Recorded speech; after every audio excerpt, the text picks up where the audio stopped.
Hello, folks, and welcome back to another episode of The Lore of the Ring. Dustin here, and I thank you all for joining me once again. I apologize that this episode is a little delayed. Had some technical difficulties. Actually ended up recording it and accidentally somehow deleted the entire file. So I had to re-record, had to redo some of my notes because I deleted them for some reason as I went. Anyway, that's a peek behind the curtain of how chaotic this week has been. But here we are. Judgment Day 2003 was our last poll winner, so let's just jump right into it. It's May 18th, it's 2003. We're in Charlotte, North Carolina, Flair country, which is pointed out on the broadcast. The company, World Wrestling Entertainment, is changing quite a bit. Stone Cold Steve Austin has retired following his match at WrestleMania 2 months prior. The Rock has now left the company to focus on his acting career following his match at Backlash the month before this. Oh, and who did The Rock face at Backlash? Goldberg. That's right. Bill Goldberg's finally here in the WWE, but he's not featured on this card. Kurt Angle is also out at this time. He's got a neck injury that required him to step away and have surgery. Chavo Guerrero was injured. Not as big of a name as some of those other guys, sure, I admit, but he was also involved in a very good storyline with Uncle Eddie Guerrero. Los Guerreros were in the middle of their big push as a tag team, and it was derailed. So a very challenging time during this era for Jim Ross, who was the head of talent relations. He had his work cut out for him. The roster was missing two of the biggest stars the company has ever seen outside of Hulk Hogan. And so it was up to Jim Ross and the creative team to kind of make new stars. It was definitely a transitional period. 13,000 fans showed up to fill the Charlotte Coliseum. That's an encouraging number considering some of the other struggles the company was having during this time in the ticket sales department. Business was down. They had to cancel several house shows during this era and even had to cancel a couple of SmackDown tapings because of poor ticket sales. Something interesting about this show, though, Judgment Day 2003, is, the brand split is in full effect. You've got SmackDown and Raw with their own rosters, and while you definitely had some crossover still, this was the last co-branded pay-per-view until 2007 outside of the Big Four. So the Royal Rumble, WrestleMania, SummerSlam, Survivor Series, that was the only ones that featured both Raw and SmackDown after this show. From then on, it would be Raw Presents or SmackDown Presents, insert pay-per-view name. Now, before we get into the main card here, there was an episode of Sunday Night Heat that preceded this. Took place on the new TNN, as it was marketed at the time, and there was a match on it, but it's not on Peacock. It's not on the WWE Network. So I'll take this opportunity to say, WWE, upload your full library. Come on. There's so much missing from the network. You've got full years of television programming from WCW missing. You've got a lot of WWF/WWE missing. You've got some ECW missing, which that's understandable because some of those tapes didn't really hold up well, and it's hard to salvage that and make it watchable. But come on, just put more of it on the network. All right, off that soapbox. You can find this episode in a condensed version on YouTube, which is what I did. And I'll say it was kind of an entertaining show. It served a purpose. You had Josh Matthews, a young Josh Matthews, approaching Sable backstage and asking her about her bikini contest. And, of course, Sable, playing the vixen role, enticing Josh Matthews and hyping up the bikini contest that would be on the pay-per-view. You had Eric Bischoff walking through, and he confronts Chief Morley and tells him that he can't be in the Intercontinental Title Battle Royal because, number one, he's fired. And number two, Chief Morley was never Intercontinental Champ. Then you had Theodore Long and Jazz. They were interviewed, hyping her Fatal 4-Way match for the women's title. So, not a bad episode of Heat, especially, if you're trying to get people that otherwise wouldn't purchase the pay-per-view, trying to pique their interest and be like, you know what, maybe I do need to see the show. I can see how this could work. This was a good episode. But the match that was on Heat was the Hurricane. He beat Steven Richards with a Shining Wizard. The match went about 3 minutes. It wasn't a bad little match to get the crowd hot. Enjoyable. Hurricane was over, and, it may because he had a hometown pop. He was, after all, from North Carolina and billed as such. But yeah, it was a decent little match. So now it's time for the main show, though. We get a really creepy opening video package. You've got little girls praying, nooses hanging everywhere, graveyards, churches, and then clips of the wrestlers involved in the show. It's a really well done video package. I really miss these kinds of video packages. And it closes us with Judgment Day is upon us. God have mercy on their souls. Just awesome. Well done there. Now, the stage design for this show, it's something to behold. It's just a massive scaffolding looking structure in front of a faux brick wall, and the scaffolding is even covering the Titantron, so you don't even get a good look at the entrance videos, or if you're in the arena, I guess you wouldn't even have gotten good looks at the backstage segments that they would show up on the screen. It's definitely hindering your line of sight and impeding your vision, so not for me there. But we get to our commentary team. Jim Ross and Jerry Lawler, their commentary table set up near the stage area. Michael Cole and Taz are ringside. As is normal for this era, Raw's commentary team set up near the entrance ramp. SmackDown was by the ring. And after the announcers welcome us in, Stone Cold's music hits. We get a nice pop for him, of course, it's Stone Cold. And he makes his way to the ring.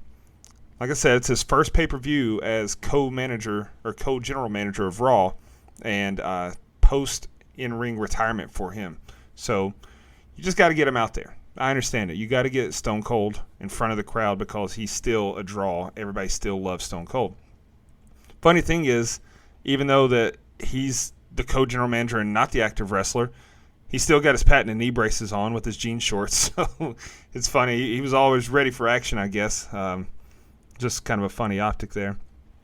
He keeps it short and sweet. He welcomes the crowd, but it's kind of pointless. But like I said, you have to get Austin out there in front of the crowd. He says that he's going to watch the show from the skybox, his own personal skybox, and he's going to be drinking beer up there. He catches a couple of brewskis in the ring, gives one to Taz, and cheers as him and splashes beer all over Taz's suit, which is funny. You know, it's a fun little spot. Then he hopped over the guardrail and walked up the steps to his skybox.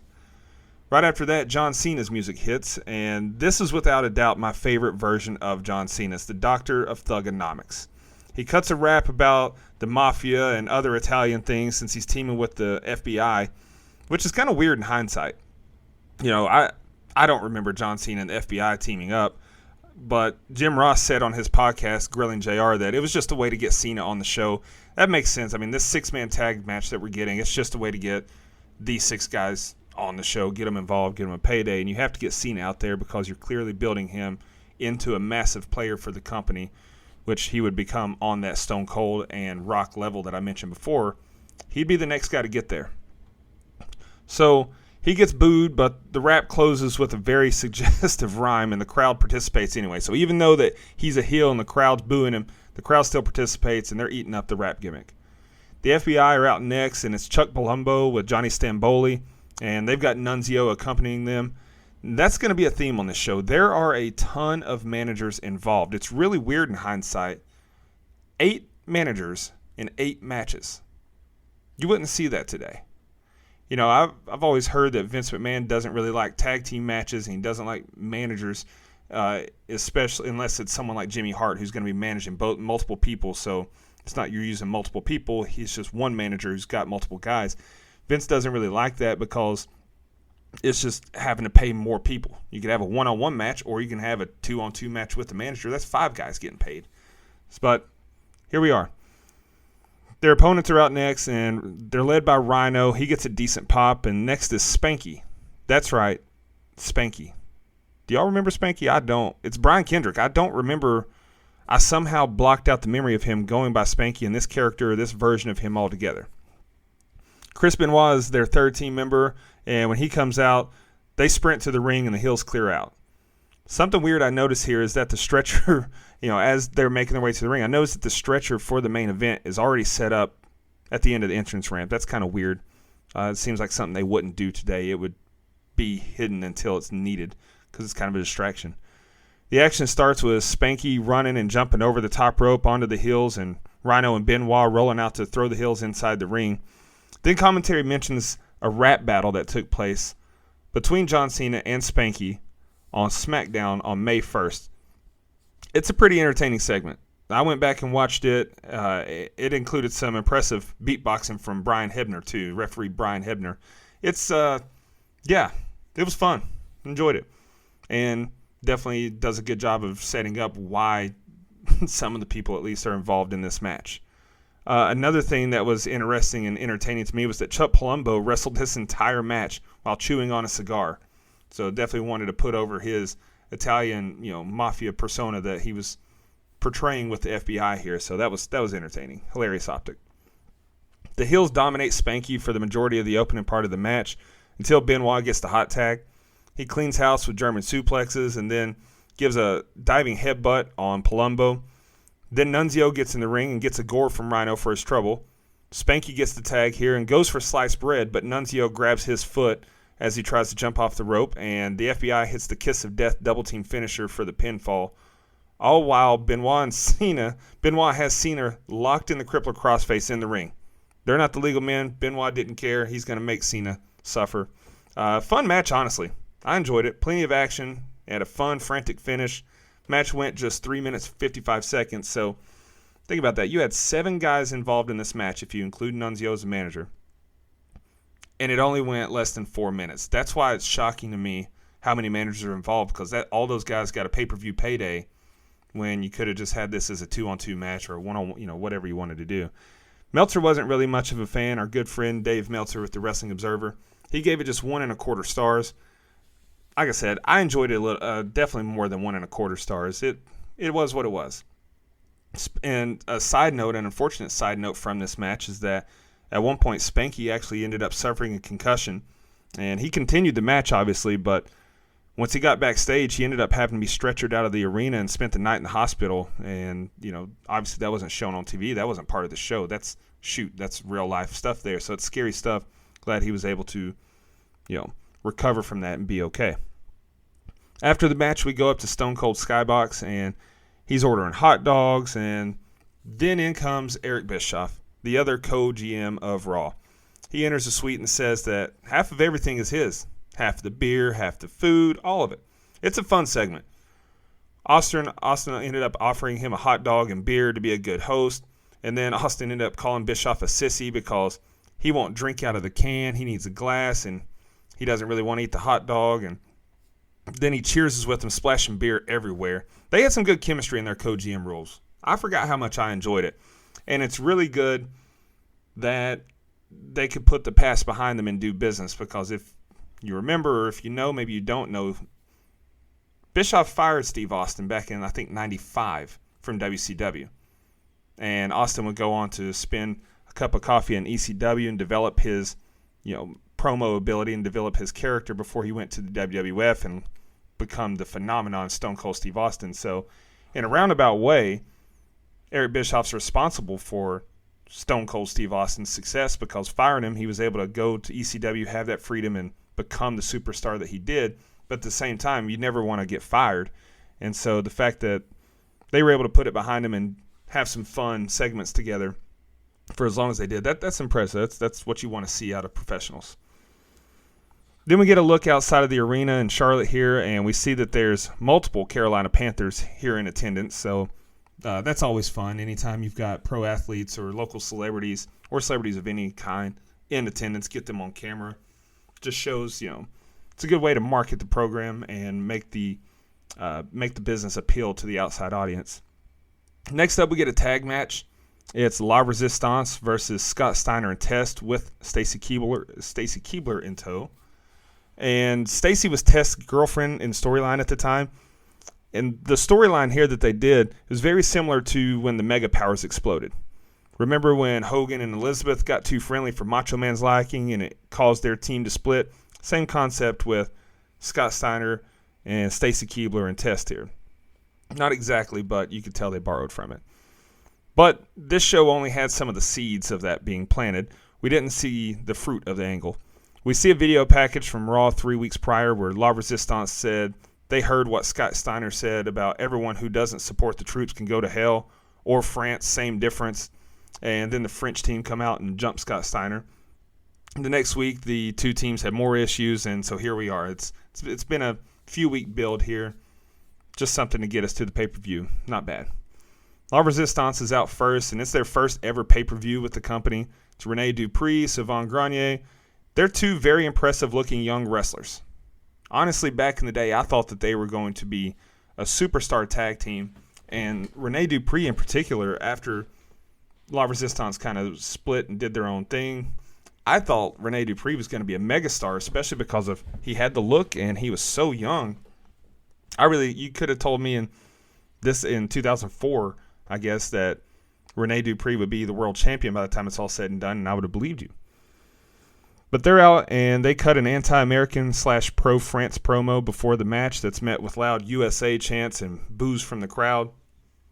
But then Scott Steiner and Test are out next with the beautiful Stacy Keibler, and Scott Steiner raises his arms to pose, and Stacy rubs his shoulders, but then Tess comes over and pulls her arms away. So, like I said, the foundation's being placed there. Also, this is peak horny commentator days. JR is just out of control here. And so is Lawler. JR mentions how long Stacy's legs are, and Lawler says she's got kind legs, the kind he'd like to have wrapped around him. Jeez, guys, calm down. But that's just, a sign of the times. That's where we were. And then early in the match, Dupree slaps Tess and hits his little dance taunt, and then Tess hits him with the hardest open-handed slap to the face I think I've ever seen in a wrestling match. I mean, you talk about smacking the spit out of someone. He hit him hard, loud pop. This match also reminded me how much I love Scott Steiner. He's one of my all-time favorites. I'm not going to lie. I'm not going to pretend to be unbiased here. I was a big WCW fan growing up. Earliest memories I have are watching like 1988 through 1991 wrestling, WCW wrestling VHSs that my papa had recorded. And the Steiner brothers, Scott Steiner in particular, were one of my favorites. Then you get through the Monday Night Wars, and I love the Big Papa Pump character. And so, yeah, I had a chance to meet him a couple years ago. He owned a Denny's in Ackworth, Georgia. Stopped in. Didn't know if he'd be there or not, but he was there. He had been working outside on the air conditioning unit all day. You could tell he was hot and miserable because it was so hot in Georgia that summer day. But he was still so approachable. One of the nicest guys I've met several wrestling legends throughout the years, and let me tell you, they say don't meet your heroes, and sometimes they're right. I've met quite a few that are jerks, but Scott Steiner's not one of them. He was very, very gracious. He ended up opening up his trophy case that he had in the Shoney's there, put the TV title on my shoulder and took pictures with me, told me some stories. All this while he was, like I said, clearly miserable because he'd been working outside in the heat for hours trying to get their air conditioning unit fixed. So shout out to Scott Steiner. I will always be appreciative of that moment. Anyway, back to the show here. The finishing sequence here is pretty solid. It sees Test hit the pump handle slam, but Nick Patrick is preoccupied trying to get Scott Steiner out of the ring so he can't count. And then Stacy gets up on the apron and tries to protest, and then Steiner finally gets out of the ring. Dupree drop kicks Test into Stacy, who's on the apron, and knocks her off into Scott Steiner's arms, which Test isn't a fan of that. Like I said, they're planting the seeds here. Good stuff. Steiner tags back in, and he tries to hit a big boot on Grenier, but he ducks, and Test nails Steiner. Test gets tossed out, and the French team hits a double-team spinebuster on Steiner to get the pinfall. And after the match is over, Stacy gets back in the ring to check on Steiner. Test, once again, isn't happy about that either. He gets in the ring and drags her off Steiner and orders her out of the ring. 6 minutes, 19 minutes worth of action here. But Meltzer, again, wasn't too much of a fan. Back-to-back 1.25 star ratings. I don't know. I mean, maybe my bias is blinding me because I am such a huge Scott Steiner fan, but I enjoyed it more than 1.25. Was it a 5-star clinic? No, but it was entertaining. Next, we cut to backstage and we see Mr. America, sorry. He's walking and shaking hands with everybody, and he's stopped by Gregory Helms, ace reporter for the Daily Globe. He says that his sources say that Mr. America is secretly Hulk Hogan. Mr. America says that his sources say that under the suit, Helms is actually the Hurricane. They call their sources wrong and wish each other well. That's fun, silly stuff. The Mr. America storyline was so dumb, but it was so humorous, especially in hindsight. I remember not really liking it at the time, but when I went back and watched this pay-per-view, it's funny, man. It's funny. Next segment is Josh Matthews, and he looks like a poster boy for the early 2000s. Holy crap, you should see his wardrobe and hairstyle. And he's interviewing Eddie Guerrero. Josh says that Eddie has two options. He can face Team Angle in a handicap ladder match or forfeit, since Chavo, like I said, was injured back in February on the European tour. He tore his biceps. And Eddie says he's got another option. Find a replacement partner. He said he needed someone crazy, and he found one. It's Tajiri. And let me tell you something. The ECW fan in me loves the pairing. Now, I know that they were never partners. I don't even think they ever wrestled each other in ECW, but I love both of these guys from ECW. And so I love that they were paired together here. Eddie says for Tajiri to tell everyone what Eddie's been teaching him. And Tajiri says, we lie, we cheat, we steal. That's just good stuff. Tajiri was so entertaining. Their match is up next, and it's a tag team ladder match for the tag team belts. Their opponents are out first. It's the WWE Tag Team Champs, Team Angle, which is Charlie Haas and Shelton Benjamin. The challengers are out next, and the action starts right away before Eddie and Tajiri even make it to the ring. We got a rough-looking spot in this one where Team Angle is outside the ring grabbing a ladder, and Eddie was supposed to backdrop Tajiri over the ropes on top, but Tajiri got caught on the rope and almost went head first to the floor below. Thankfully, it wasn't as bad as it could have been. He was clearly fine because right after that, Team Angle were both climbing up the ladder when Tajiri did a back handspring elbow into it. That was awesome. Knocked him off the ladder. That was a very cool spot. That's followed up by Charlie Haas being sat in the corner, and Tajiri put the top of the ladder pressed against his groin, and then Eddie Guerrero and Tajiri drop-kicked the bottom of the ladder, driving it into Haas's crotch. This match had a ton of great ladder spots, including Eddie hitting a frog splash off the top of a ladder onto Shelton, and we got a sunset flip powerbomb off the top of the ladder on Haas. The finish comes when Eddie is trying to climb the ladder, and Shelton is behind him trying to pull him off. So Tajiri climbs a couple of rungs on the other side of the ladder and gives Shelton the green mist through the ladder, allowing Eddie to climb and get the titles. We've got new champs. Very fun finish there. The match went 14 minutes, 18 seconds. Meltzer did like this one a little more. He gave it 3 stars. Honestly, I think that's a little low as well. I probably would have been in 3.5 to almost 4 stars just because it was so fun, and you have to take it into context.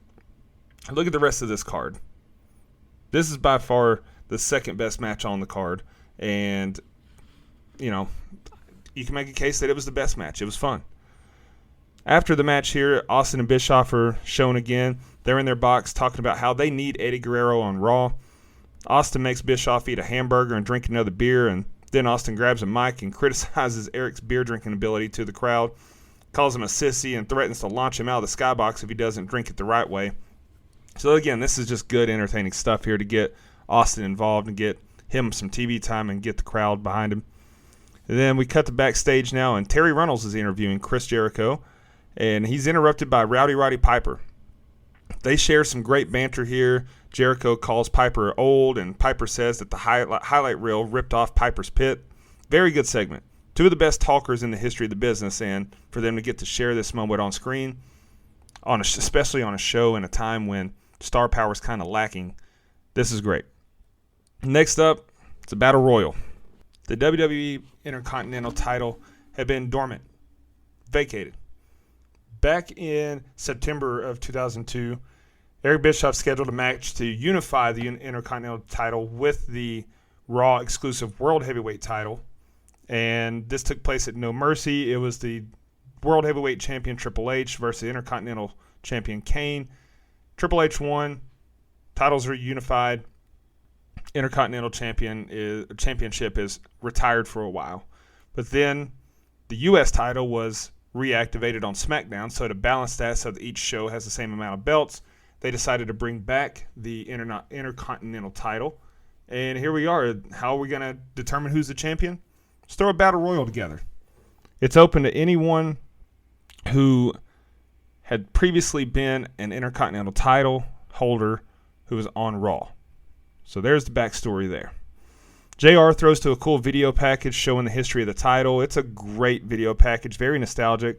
Then we go into the ring. Speaking of nostalgia, the Fink, Howard Finkel's here, explaining the rules to the Battle Royal. Then Pat Patterson, more nostalgia. He was the first Intercontinental title of all time, of course. He comes out with the belt. But honestly, yes, it was nostalgic, but it could have been scrapped.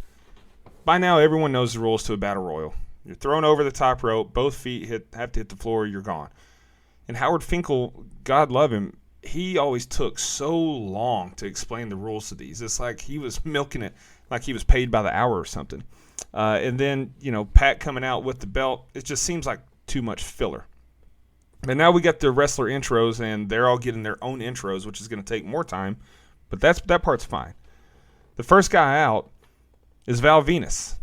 So King and JR mentioned how he was Chief Morley, and he was fired. And it's kind of a shocking return. So the backstory there, Jim Ross had been fired from commentary, and Jonathan Coachman was who replaced him. So it was Coachman and Lawler. Well, Lawler wanted good old JR back, so he had a match to win JR's job back. And he beat Sean Morley on Raw, and that resulted in Morley being fired in storyline. But they mentioned that I guess he's been rehired as Val Venus. Then he gets in the ring and cuts a promo, and this could have been scrapped. We know Val Venus. We know what you're about. You don't have to tell us that you're here to satisfy all the women in Charlotte or whatever it was he said. It was just pointless. It's just a very long stretch of time in between matches at this point. But then the other entrants in order are Chris Jericho, Goldust, Lance Storm, Rob Van Dam, who gets the biggest pop, Christian, Test, who was wrestling his second match of the night, Kane, and Booker T. Interesting to note is that, number one, Booker T was the only guy in this match who hadn't been Intercontinental Champion previously, but Austin put him in the match anyway because the angle they were running at this time for Booker T was that he kept getting screwed out of these good opportunities, and he deserves so much more, but he kept getting cheated and all this, so he gets in the match. But number two, RVD and Kane, they're your World Tag Team Champions. So they're the Tag Team Champions, and they're both in this match instead of the Tag Team match. That's fine. But the group immediately, when the match starts, they immediately gang up on Kane. That's what you do in these kind of matches, right? You got one big guy, so everybody tries to take him out, but then he has to look like he's superhuman, so he fights back and eliminates Storm almost immediately. Then the group regroups, and Kane is the second to go. They actually get him out this time. But he got back in the ring and delivered a few choke slams. Booker T then eliminated Test. Then immediately after that, Goldust eliminated Val Venus. A few seconds later, Jericho eliminates RVD. So very quickly, we're down to our final four. Goldust hits the Shattered Dreams on Jericho and Christian. And then Booker T hits a Spinneroonie before he eliminated Goldust. So the pacing of this match is crazy. You had to get your big spots in, right? Kane choke slamming people. You got the Shattered Dreams, the Spinneroonie, and all this. But you've got so many people eliminated so early. But then the pacing just slows almost to a halt. Jericho and Christian, they double-team Booker for a while until Jericho tries to hit a lion salt, only for Christian to push him over the ropes to the floor. And then there's also a ref bump in this. How many times do you get to say that? There's a ref bump in a battle royal. Ref's not even in the ring. But we get it. Booker T's sitting up against the ropes, and Christian goes to drop kick him, but Booker moves, and the ref, who's on the floor, takes it. Booker eliminates Christian, and Booker T's music hits. But Christian roughs up Pat Patterson and steals the belt from him. He hits Booker T with the belt, and then throws him over the top rope as the ref is coming to. And that's the elimination the ref sees, so he declares Christian as the winner and the new Intercontinental Champion. So it's kind of weird, though, because, yeah, I get it. Ref didn't see the elimination that happened. He didn't see Christian get eliminated, but the music played. It's also weird that the music played without the ref calling for the bell or anything. That's typically how that works. So it was kind of a weird finish, but you can forgive it, unless you're Dave Meltzer, that is. We go back to his go-to star rating for this show, a 1.25 stars. That's their third 1.25 rating so far. Went 11 minutes and 38 seconds. Like I said, the pacing was just so crazy. 11 minutes and 38 seconds for all that. Kind of wild. We cut to backstage again, and we see Sable. She's walking up to Tori Wilson to tell her not to be nervous about their bikini contest. 0 out of 10 segment. Holy cringe. It was terrible. Terrible acting, terrible content. I mean, yes, Sable and Tori look incredible, but do we need this? Oh, but it's not over yet. Because now back to the ring, and Taz and Cole give us the rundown on the contest, and a video package shows us how we got here. It's just absolutely wild that this used to be commonplace on WWE programming. The female talent, this is how they were used. But anyway, Tori Wilson is out first, and she's got a live version of her entrance theme sung by Lillian Garcia. Okay. That was strange. Our one live performance is Lillian Garcia singing Tori Wilson's theme song. But then Sable's out, and Taz is our official here. He officiates and goes over the rules. Sable goes first, then Tori. It's just a horrible segment. I mean, like I said, I'm not going to act like Sable and Tori aren't gorgeous. Tori Wilson was my biggest diva crush of all time. But this is just stupid and really painful to watch in retrospect, 20 years later. Tori wins, and after it's over, she says she wants to make sure there's no hard feelings with Sable, so she goes over to her, gives her a kiss on the lips. Sure, that's what we're doing. Then we go back to Austin and Bischoff, and Bischoff is acting drunk. It's another fun segment here. But then we cut backstage again, and it's Roddy Piper. He's backstage talking with Sean O'Haire and Mr. McMahon.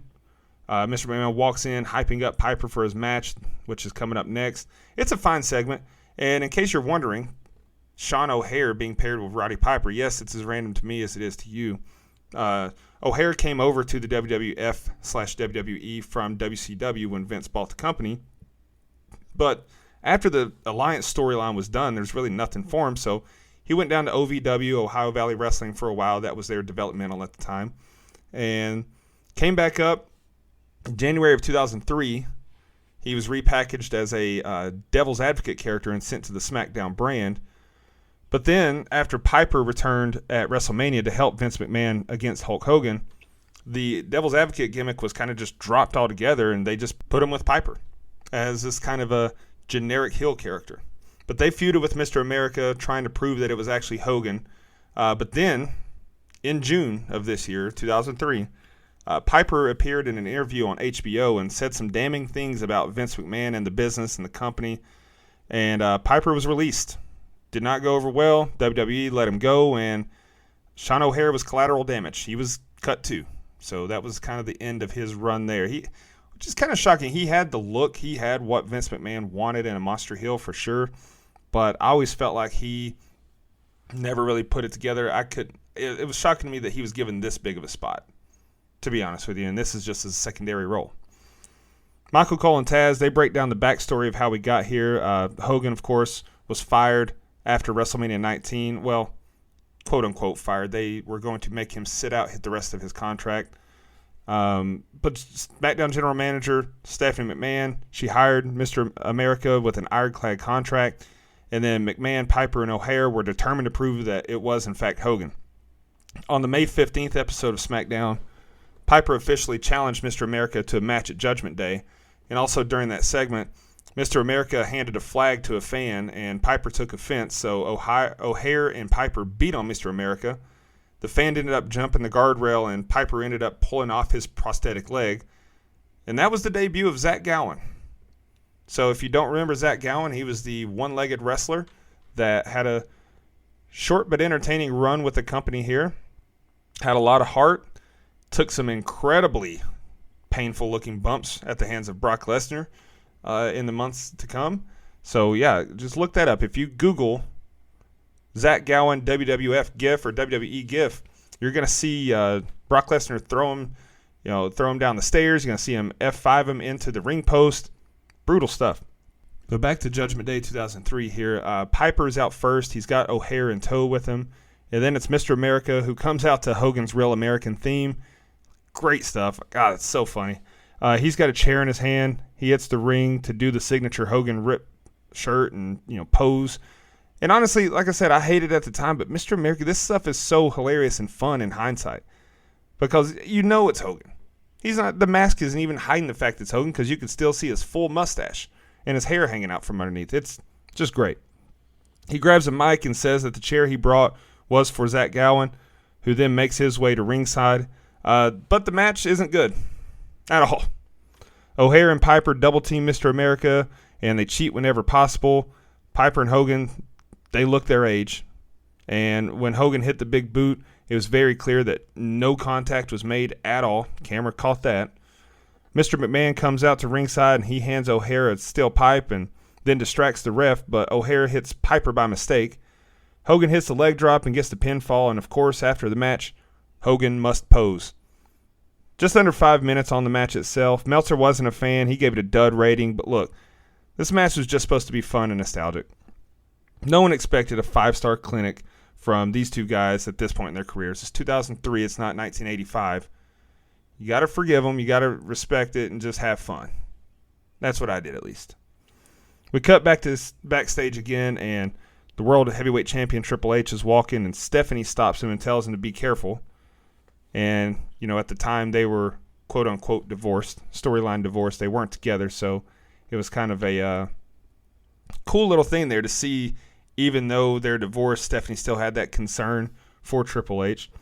But his match is next. It's against his former best friend, Kevin Nash, and we get another good video package showing us how we got here, showing us the build to this match.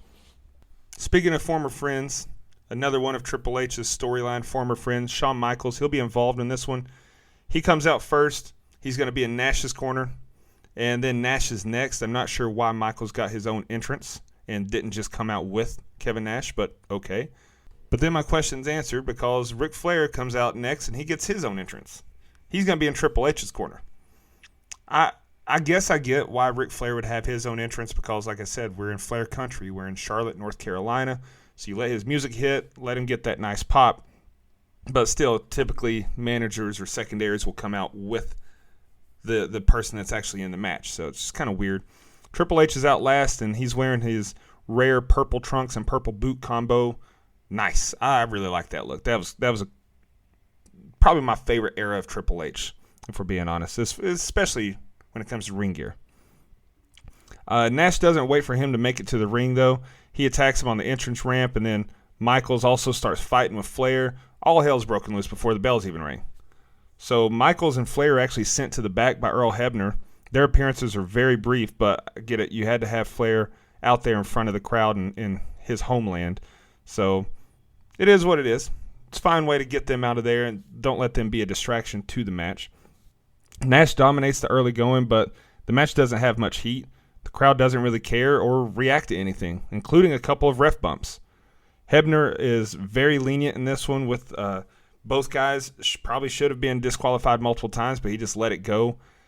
Nash kicks out of a pedigree, so Triple H grabs the sledgehammer and hits Hebner, forcing his hand. So Kevin Nash wins by disqualification finally after flirting with the rules for several minutes. Triple H is going to retain the title, 7 minutes, 25 seconds. Now after the bell, Nash hits a jackknife powerbomb on Triple H and gets out of the ring to grab the sledgehammer, but before he could get back, Sergeant Slaughter, Terry Taylor, and a couple of refs, they pull Triple H out of the ring and they try to usher him to the back before any more harm's done. But Nash fights through them and gets to Triple H anyway, only to be attacked by Ric Flair. Nash handles Flair and then tosses Shawn Michaels to the ground, who just disappears.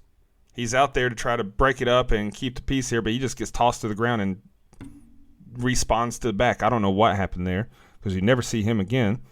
But then he jackknifed Triple H through JR and Lawler's commentary at the top of the entranceway. So the most fun that we get in this match comes after the bell. And it's a shame. Meltzer agreed that the match wasn't good. He gives it another dud rating. And I don't know if I'd go that harsh. I don't think it definitely wasn't on the same level of bad as the Mr. America and Roddy Piper match was. But it just sucks that had this match happened 5 years earlier, you're talking two of the biggest names in the business. Could have been a very good match, but unfortunately, Kevin Nash just didn't have that level of competition in him anymore.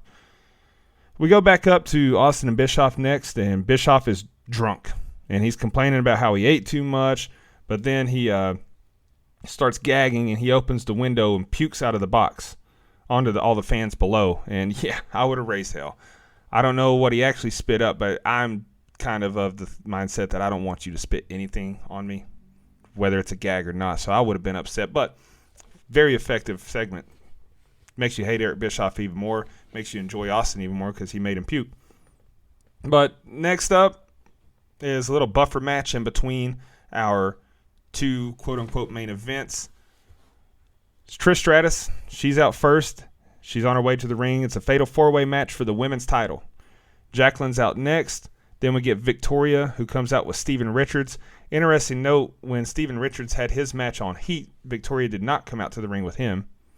You would think they would because, I mean, good God, everyone had a manager at this point, and Victoria and Steven Richards were inseparable. But when Steven Richards faced the Hurricane on Heat, Victoria was said to be in the back preparing for her match. Okay, it's fine. But then we get the champions out last. It's Jazz. She comes out with Theodore Long. And for some reason in this one, referee Charles Robinson allows a rope break. So that lets you know the quality that we're getting in this match. Fatal 4-way matches are no DQ. So why are we getting a rope break, Charles Robinson? That always drives me crazy. But after that, Trish goes for the Stratisfaction on Victoria. But Victoria throws her over the top rope instead. And man, that's a nasty looking bump. She landed flat on the ground. So that's brutal. Jazz ends up getting the win. She DDT'd Jacqueline. Champion retains. It's not a bad match, honestly. It was kind of rushed considering you've got 4 women in it. The match only took 4 minutes and 48 seconds. But like I said, it was a good buffer between the two men's title matches. Meltzer gave it a 1 3/4. So it was sadly a 1 3/4. It's one of the better matches that we get on the show. And here we are. Main event time. WWE Champion Brock Lesnar versus The Big Show in a stretcher match. We get another video package showing the build to the match, which started at Backlash.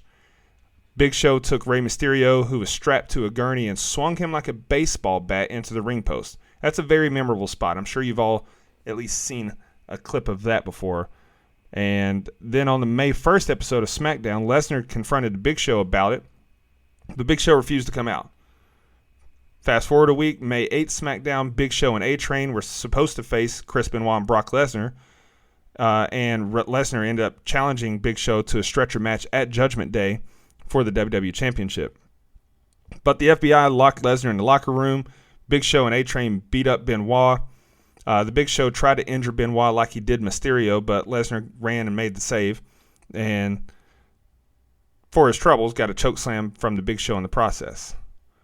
Which is why during our main event, you see Big Show, he had a stretcher that had Mysterio's name, Benoit's name, and Lesnar's name written on it, with only Mysterio's being crossed out. So it was like his list, his targets. Big Show's entrance was first, followed by Brock, and this match was awesome. Super fun. These two beat the hell out of each other, and to win, you have to put your opponent on a stretcher and wheel it past a yellow line that's at the top of the entrance ramp. I keep saying ramp just because that's what I'm used to saying. There's not a ramp here. It's a flat walkway from our entrance stage, not even a stage, our entrance set design to the ringside. So it's flat. There's not a ramp, but you get what I'm saying. There's a yellow line at the top. You've got to wheel your opponent past it on a stretcher to win. So after a solid amount of back and forth, Brock Lesnar just walks to the back. That was kind of weird to me. When you're watching this match, it's like if you don't know the finish, it's like, okay, I guess he just gives up. But then Rey Mysterio's music hits, and Rey gets he gets in the ring, and he hits a 619 to a standing Big Show. Big Show's standing near the ropes facing the crowd. Rey Mysterio runs and does a 619 and kicked Big Show right in the jewels. That was funny to me. Big Show turns the tables, though. He gets the upper hand on Rey, but before he could chokeslam Rey, Brock returns, and he's driving a forklift to the ring.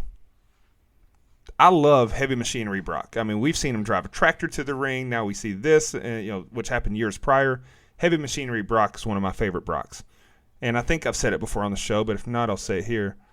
Brock Lesnar is probably my GOAT of professional wrestling. I know that's a hot take, but look at the body of work. Look at his athleticism, his strength. Brock Lesnar is up there for the greatest of all time. Anyway, back to this. He's jacked up when he returns. He beats down the Big Show. He hits the F5. And then Brock puts a backboard stretcher on a pallet, which is on the forklift, and raises it high in the air and drives it past the yellow line to get the win. 15 minutes, 27 seconds. It's a very fun and creative finish, and honestly our best match of the night. Meltzer agrees. He gives it 3.25 stars. I think that's low. I liked it a lot. Speaking of low, the reception to this show was not great. Readers of the Wrestling Observer, which of course is Dave Meltzer's publication, They gave this show a 77% thumbs down. But I will say this. For those of you in my age range, it'll hit on your nostalgia. I was 14 when this show happened, and it's always fun to revisit that era. But I do agree with the readers at the time. It doesn't make it a great show. I enjoy it, but, from a pure wrestling standpoint, I agree. It does not age well. There's not very many good matches on the card. The company is struggling, create new stars. I would say struggling, but they're in a transitional period for sure, and it shows. You don't have your top guys, and the show suffers as a result. So we'll go to our final thoughts here on the show. Our RVD 5-star moment.